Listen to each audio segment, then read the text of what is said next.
Julian dropped the 8-ball in the side pocket. Anthony was now buzzing off of beers and a string of losses. He threw his hands to the sky and laughed jocularly while walking toward the bar to order another round of drinks.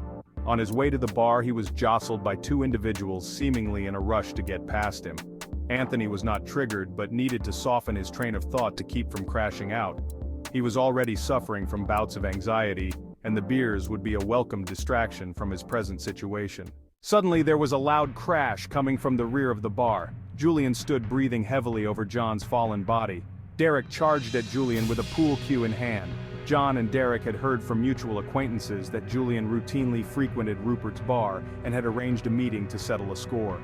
Julian was too quick on the draw. Now Derek needed to ensure the advantage of 2 against 1.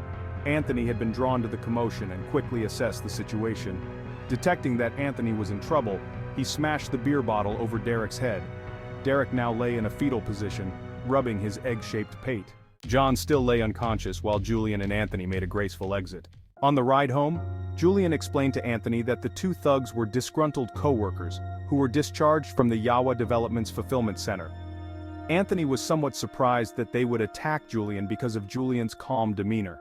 But these two were graduates of the new class. These boys thought they were entitled to more than they worked for. This sense of entitlement was born of an ideology without reason or accountability, thusly manifesting itself in the behavior observed at the bar.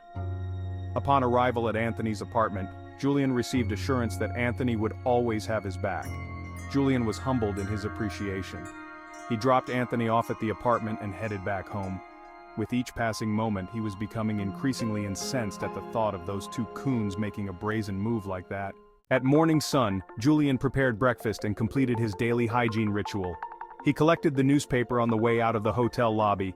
The front page was always an eye-grabbing headline chosen to seed the reader's curiosity and spark the imagination.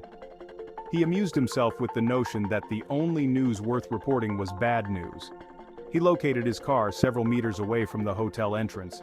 Placing the newspaper on the car's hood, he reached for his keys. It was then that he noticed that his tires had been slashed. He was immediately infuriated, but he had to be at work. He collected his cell phone and called the nearest taxicab. While waiting, he was left to wrestle with malevolent thoughts. Nonetheless, it was time for Julian to move away from this place.